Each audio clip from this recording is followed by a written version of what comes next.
Yes, the angel speaking the mind of God to Gideon did not say, I will make you a man of valor. The angel said, man of valor. You listen, you are already that way. But however, the reality of who you are becomes apparent when you have an encounter.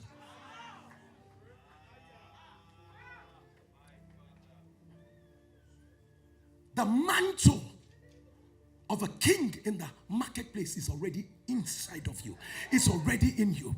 But the truth is that you've not let a divine encounter remove the layers of negativity the devil has made you believe that's who you are. And so the angel calls Gideon. The Lord is with you, mighty man of valor. And he said, excuse me. And these are the things that affect your identity. Let me say this. The beginning of exploit is a realization, recognition, and living of your identity. Living. Let me say it again. People of God, the beginning of kingdom exploit is a realization, recognition, and living of your identity.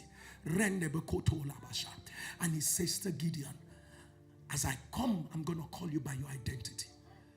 I'm not going to call you by what happened to you. I'm not going to call you by what is going on in the environment. You are not going to do exploit if you take color from the world. But Gideon, how you know you are needed for exploit is when the world needs you for color. Gideon, if you are waiting to show up in a world that will give you color, then you have no assignment to the earth. If you're waiting to arrive at a family where they will give you color, maybe ask yourself, which family do I have an assignment for?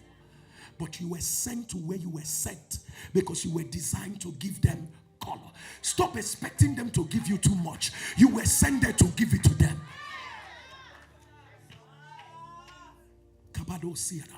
But the angel comes to Gideon and says to Gideon, mighty man of valor. If it were in our contemporary times, Gideon would say, excuse me, I beg to differ. I beg to differ. Please, please, on your life, don't call me that name. He said, I have a problem. And he says, number one, let me ask you, why are you calling me that name? He says, where are all the wonders? The Lord has forsaken us. The Lord has. I am too battered to believe my identity.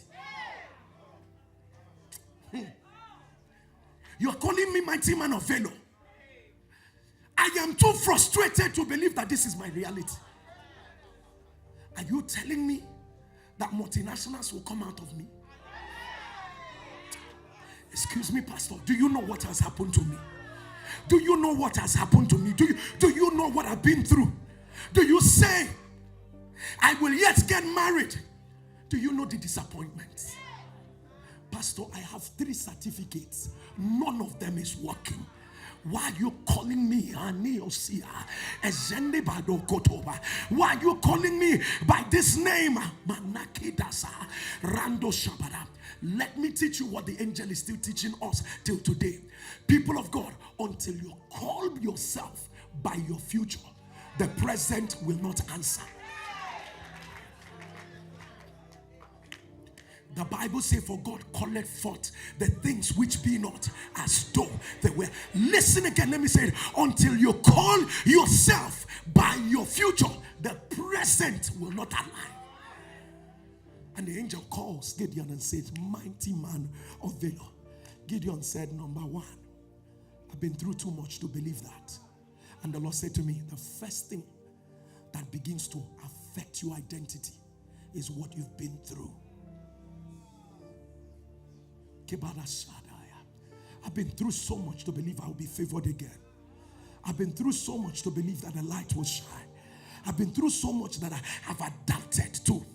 this kind of life. It's okay. It's okay. I'm not even asking for too much. I've been through too much that I'm wondering, will it ever work anymore? And you said, I have a problem with that. If you know what I've been through, sir, unknown to you, let me tell you, the greatest plot and device of the enemy is not in what you are going through, because it will pass. I don't know whether you're getting what I'm saying. You can take my word to the bank. I don't care what you're going through. Listen, it will pass. God loves you too much that he will not allow that thing that you're going through to remain in your life. But hear this. If all the enemy is doing is to put you in one tight corner, then he's not as smart. What the devil wants to leave you with is with a layer of perception of who you are not, to make you believe that's who you are. That even after the situation passes, you will now be thinking of yourself the way that you are not.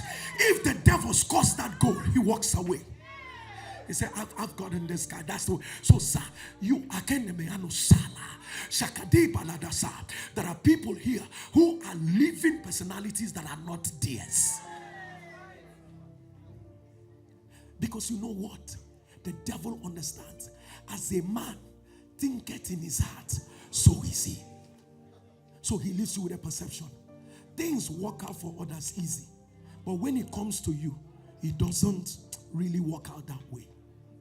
And then you start believing it. I don't know why. Whenever I get to the age of breakthrough, something is wrong. I don't even know why. It takes us time in our family. I don't even know why I get to be sick all the time. You know, there's something that happens to me all the time. This type of sickness is my type of sickness. Once it starts raining, I will start having this. So you begin to believe a lot of things, and people of God. So even when the situation passes, the layer of who you are not is still in your mind. But the angel comes and says, I will not call you by what has happened to you. I will not call you by all the troubles.